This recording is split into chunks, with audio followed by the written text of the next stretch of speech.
Hello, everyone. My guest today is Matt Wyrek. He's the co-founder and CEO of Real Link. Having founded the company over 9 years ago, Matt's on a mission to make multifamily touring, leasing, and communication real and transparent. With their video leasing solution, the company has helped teams all across the United States increase their lead-to-lease conversion rates and decrease sales cycles. The company's partnered with many of the nation's largest property owners and managers and is actively being used in over 220,000 units today. The company's multifamily leading virtual leasing and resident engagement platform enables live video tours, live virtual open houses, and do-it-yourself pre-recorded videos of properties. Matt, you ready to take us to the top? Absolutely. Excited to be here, Nathan. This sounds like something a frustrated realtor who took some Python classes in college would build. Is that the case? Not quite, no.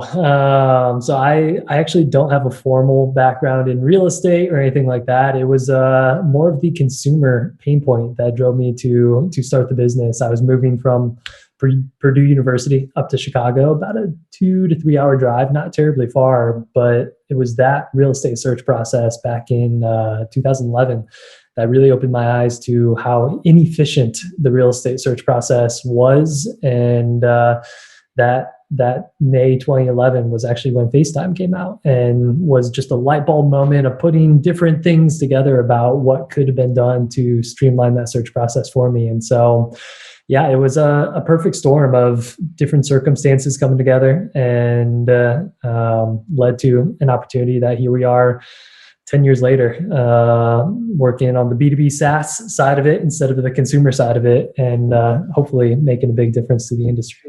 Who is the business paying? Is it the agent? Is it somebody else? The brokerage? Yeah, so we're actually multifamily focused. So we're working with large multifamily owners, managers, and developers of apartment communities, student living, senior living, even military installations and things like that. And so it's the on-site teams, the property management teams, the leasing teams that are using our platform today, and they're using it to streamline the touring experience in that lead to lease part of the funnel to connect with prospects and consumers in a more efficient and transparent way. And what are these folks typically paying to for you to use the platform, and how do you upsell? Is it purely based off number of units? Yeah, so we actually are a flat fee per property. A lot of the prop tech companies hitting multifamily are charging on a per unit basis. It makes it more affordable for smaller properties, but significantly more expensive for the larger properties. And a lot of our clients are those larger 250 unit and larger buildings. And so to make it an efficient, easy to implement platform for them, we just charge a flat monthly fee per property. And there are upsell opportunities, additional functionality that they can pay for, services that they can opt in for, and things like that as well. And so what is that average price point per property? Yeah, so the average price point for Relink is right around that $325 per month, and that's unlimited live video tours, pre-recorded video tours, cloud storage integrations, all of that. Interesting. So you're not upselling this like number of tours or anything like that. It's really number of units. And is there any other utility-based upsell, number of seats at the leasing agency or the multifamily owner? So there's functionality internally with being able to download the videos and some different integration points and things like that that we'll upsell it on. Those are like feature-based upsells. Are there any other utility-based upsells like number of X? No. So we, early on when we launched our company, we actually charged based on usage. And what we found very quickly was that the only result that drove was teams trying to minimize their usage. Less usage, yeah. And as a SaaS platform, you want to maximize usage and ROI on it. And so we got rid of usage-based fees and functionality, and really did the math to make the most sense around what can we do, flat monthly fee, unlimited the usage, and really inspire teams to go all out on virtual leasing. Now, you shared with us in the bio that you sent me that you already are across 220,000 units, but roll that up one level. How many clients is that? Yeah, so we're actually pushing 500,000 units now on the platform, which is great. So rolling that up on a property level, we're around 1,400 individual properties using the platform between the US and the UK. And is that like, I imagine one multifamily person paying you on their credit card could manage 100 properties. I'm trying to get a sense of like where the credit card or who the person or the organization is. Well, I will say first and foremost, I wish they paid us on a credit card. Yeah. That is a pain point. A lot of multifamily still physically cuts checks, Oh, and we have wow. Okay. a lot of physical checks coming in. But yeah, when you roll that up to our enterprise clients, we have about 150 enterprise clients. Yeah. So, I mean, those are now at the levels where it's worth your time to have an inside sales organization run a high touch process because they're paying for so many properties and so many units underneath. Exactly. And the great thing about our go to market strategy, we're very much land and expand. So we'll get our foot in the door and launch in 3 or 5 properties in a portfolio of 50 and have room to expand within that portfolio and take it from a 5 property client to a 25 to a 50 property client over Well, and time. potentially much larger, right? I mean, if you have 500,000 units and 1,500 properties, I mean, isn't that like 300 or something average units per property? These are huge apartment complexes or something. They are, yeah. Our Yeah. average property or our average unit count per property, I think, is 280 or something like Yeah. that. Yes, these are big. These are big, big. Okay, interesting. Okay, very cool. Take us back to day one. So you mentioned your problem in 2011 when the move happened. Did you start coding and building this thing immediately? When did you guys write the first line of code? Yeah, definitely didn't. So I actually, when I was moving to Chicago, I was starting my career as a consultant at Accenture, doing management consulting, and I was on the road for 3 years straight doing consulting. And so I kind of sat on the idea for a minute and couldn't get out of my mind, and couldn't get out of my mind because as a consultant on the road every week for 3 years straight, I saw that pain point iterated time and time again of not physically being able to be at the property to tour it, or physically being there, but cramming it all into a weekend and exhausting yourself over a weekend trying to tour properties. And so it was a pain point I saw reiterated time and time again at Accenture. And so finally, I was at a work event, and one of my then colleagues, my now co-founder Ani, him and I were talking about what's next, what's life after consulting look like. And he was a part of a startup at Northwestern when he was in college and wanted to do something entrepreneurial. So I pulled the idea out of my back pocket, pitched him on it, and the very next weekend we were in my apartment whiteboarding, laying the So what foundation. year did you guys launch that? So that was 2013 when we first started scoping and specking out and running focus groups and all of that. And we brought on a chief technology officer along with us because neither of us had extensive background Do in you have to give them equity or do you just pay them a lot of money? no equity. Yep, There's really like three of you guys that own the majority of the business. exactly. And then we started specking it in 2013, and then we launched our MVP in 2014. 2014. Okay. And then did you get your first customers in 2014? You could call them that, yeah. We had our first people on the platform using it, and we when we first launched, we were actually focused on the residential for sale side of the industry. So we were partnering with Coldwell Banker, Keller Williams, Century 21, and brokerages like that, working on the for sale side of the industry. But we realized very quickly that was not a B2B go-to-market strategy. Brokerages did not want to pay for technology for their agents. And so we had to sell agent by agent by agent. And it just was not an easy or feasible go-to-market strategy for a startup. And so we got our first multifamily client in 2015. And then in 2016, we really made the decision to go all in on multifamily, put the residential for sale side behind us, and go full steam ahead. And here we are, 500,000 units later. And so were you guys basically pre-revenue living off savings in both 2013, 2014 until that multifamily client in 2015? Yeah, so we did a friends and family round of funding end of 2013, I believe it was. We raised 330,000, so very small. 130? 330. Yep. So we made that stretch much longer than it should have, and we didn't do a formal seed round of funding until 2016 when we did a 1.1 million seed round. So we went a long time off of savings and ramen and really bootstrapping the heck out of it.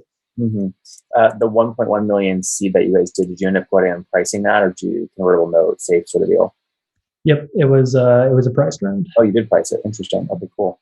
All right, cool. So first customers, you thought were going to come from the Coldwell Bankers of the world. You pivoted in 2015 and said, we're just going to go direct to multifamily. How did you land that first multifamily customer? Thankfully, it was a personal network early on when we were seeking that product market fit. It was an annoying amount of networking events and meetings and things like that. But it was there was a lot of attention on the prop tech space in Chicago at that point when we launched our company in Chicago. And there was an accelerator that was starting in the prop tech space. And there was a multifamily owner who was interested in partnering from an innovation standpoint. And so we sat down with them, launched in 3 communities early on to just prove out the value proposition. And I always say product market fit smacked us in the face. The second we launched into those multifamily communities, the usage went up and to the right, the ROI, the use cases, value proposition, everything was abundantly more clear than anything we had captured working with individuals. And so what does that mean in terms of 2015, your first your real year of revenue? Do you remember how much you did? 2015, I want to say we did maybe, I think it was like 60 or 70,000 in revenue. Do you remember the feeling? I thought it was a lot.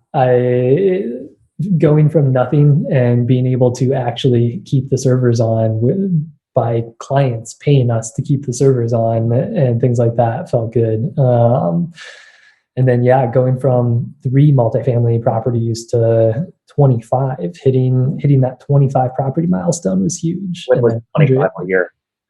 That was in 2016. Oh, wow. Okay. And then you're up at 150 today. 150 logos, about 1,400 properties. Yeah. Well, I want to make sure I get the verbiage right. So when you say 3 to 25, are those enterprise clients, properties, or units? Properties. Yep. So that 25 was across 3 or 4 enterprise clients. Got it. So you sort of went from 1 enterprise to 4 enterprises today, 150 enterprises, and then obviously you can calculate units and properties against that as well. But just to be clear, the $325 price point you told me earlier, that is per property, not unit or per enterprise. It's per property.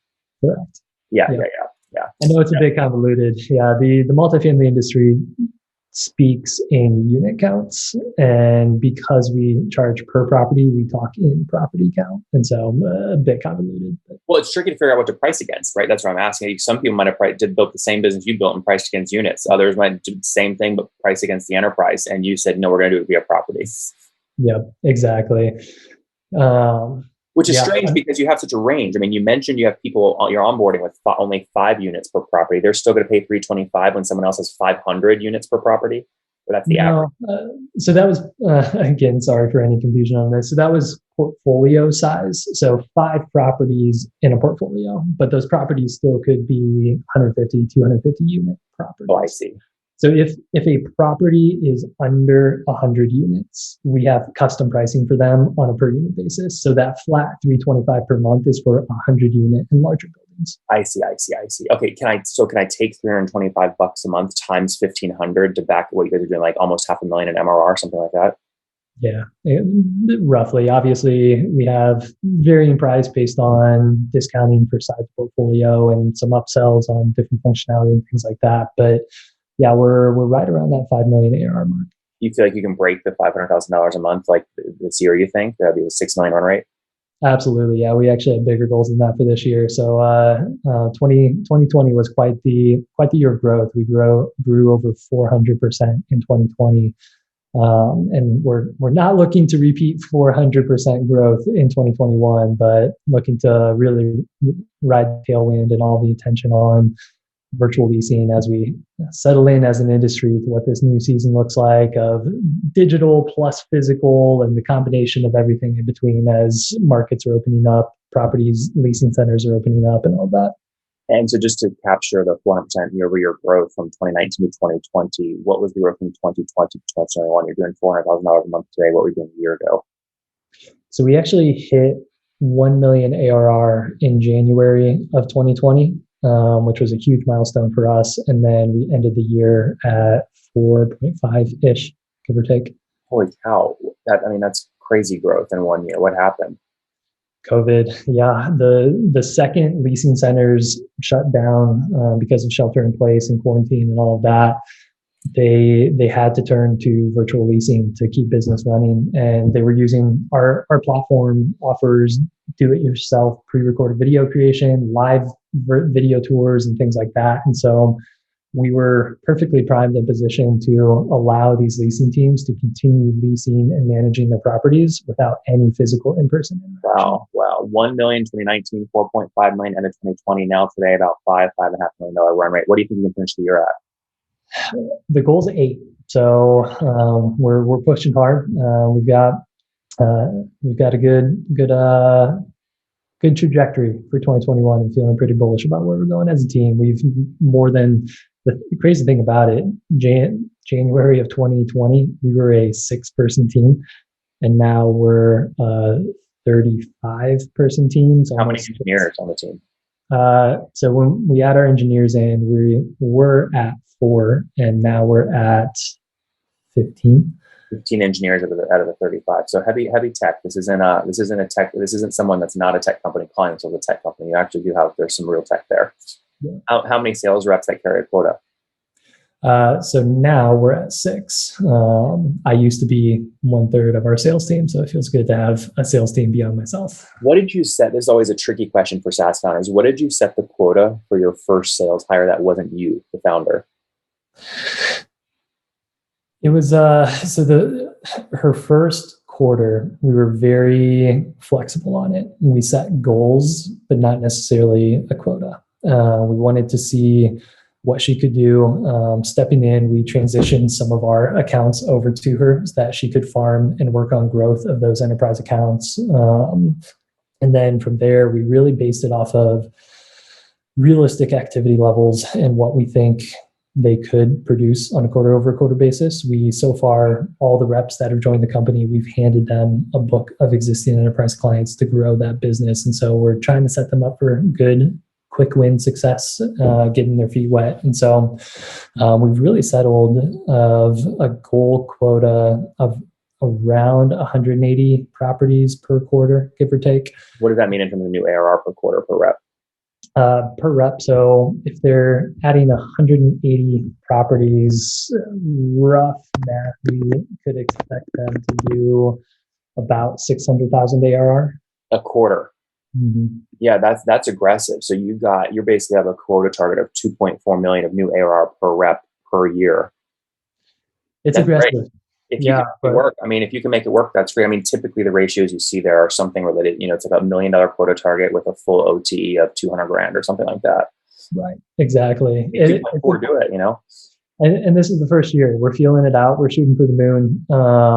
And we definitely recognize there'll be some settling in with the new team and sales org. We brought on a heavy hitting industry leader, Christy Pickert, to come on and lead the sales org. She's been in the multifamily space for 20 plus years and knows it inside and out. And so making a lot of shifts, a lot of changes as we settle into having a sales org. And it's one of those things, the land and expand, the farming and that growth for us has typically made up about 75 to 80% of our sales. So expansion revenue is 80% year over year.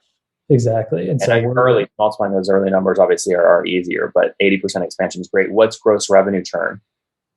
So very low. Thankfully, we're at less than 10% annual. That's great. So your net dollar retention's got to be like 150, 160 right now. Yep, exactly. Yeah, that's great. Hey, look, we're out of time, but I want to capture other quick questions here. Are you still building all this capital efficient on just the last 1.1 raise, or did you raise more? So we did a $22 million round with Susquehanna Growth Equity this past fall. We didn't put a full $22 million on the cap table. We did some cap table cleanup, liquidity event, things like that for some of the prior investors, but big equity partner, and we're very excited about what they mean for the business. How much of the 22 million was secondary? Secondary meaning? It didn't go on the balance sheet. It didn't go to operations. In other words, it was early employees who get a little off the table. You could take some off the table. Early investors took some off the table. Gotcha. So out of the 22 million valuation, secondary was probably, call it 2/3. Oh, wait, sorry. The 22 million is the cash you raised or the valuation you raised at? Valuation. Yeah. So, okay. Sorry. How much did you raise? About 16 out of 22. Oh, wow, you decided, I mean, wait, why did you decide so early? I mean, you basically did a majority sale of the business.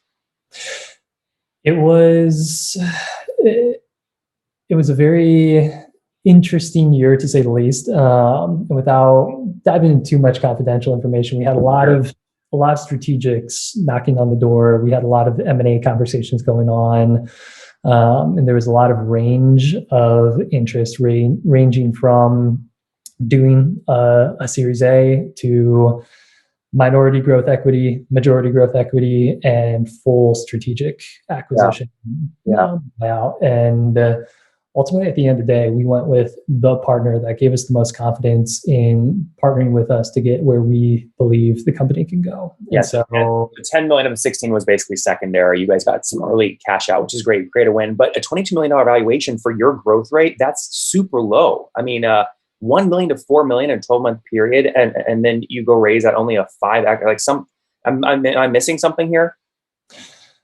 the that was actually the high end of the valuations that we were getting in the thick of it. Obviously, so we did that round. We closed it in October of last year, Last year. and so we weren't at 4.5 yet at that point. Okay. And they were really basing it off of the growth indicators. And for a lot of underwriting of those deals, they need to see those historic trends of quarter over quarter growth. And we had 2 quarters of insane growth, Yeah. but it was 2 quarters of momentum. And so there was that risk factor that they were trying to take into consideration. And we definitely could have wrote it out, waited another couple quarters for additional proof points, but we we found a partner that we believe in with Sometimes Susquehanna. you make a lot of money by selling too early or selling a chunk of it too early. So there's nothing wrong with that, but the rationale is helpful.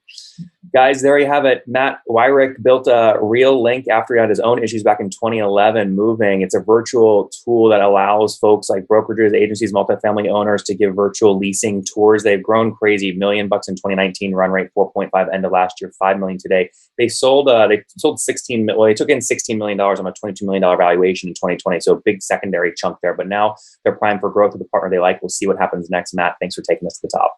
Thank you so much, Nathan. Appreciate it. One more thing before you go. We have a brand new show every Thursday at 1 p.m. Central. It's called Shark Tank for SaaS. We call it Deal or Bust. One founder comes on, 3 hungry buyers. They try and do a deal live, and the founder shares back-end dashboards, their expenses, their revenue, ARPU, CAC, LTV, you name it, they share it. And the buyers try and make a deal live. It is fun to watch every Thursday, 1 p.m. Central. Additionally, remember, these recorded founder interviews go live. We release them here on YouTube every day at 2 p.m. Central. To make sure you don't miss any of that, make sure you click the subscribe button below here on YouTube, the big red button, and then click the little bell notification to make sure you get notifications when we do go live. I wouldn't want you to miss breaking news in the SaaS world, whether it's an acquisition, a big fundraise, a big sale, a big profitability statement, or something else. I don't want you to miss it. Additionally, if you want to take this conversation deeper and further, we have by far the largest private Slack community for B2B SaaS founders. You want to get in there. We've probably talked about your tool if you're running a company or your firm if you're investing. You can go in there and quickly search and see what people are saying. Sign up for that at nathanlatka.com/Slack. In the meantime, I'm hanging out with you here on YouTube. I'll be in the comments for the next 30 minutes. Feel free to let me know what you thought about this episode. And if you enjoyed it, click the thumbs up. We get a lot of haters that are mad at how aggressive I am on these shows, but I do it so that we can all learn. We have to counter those people. We got to push them away. Click the thumbs up below to counter them and know that I appreciate your guys' support. All right, I'll be in the comments. See ya.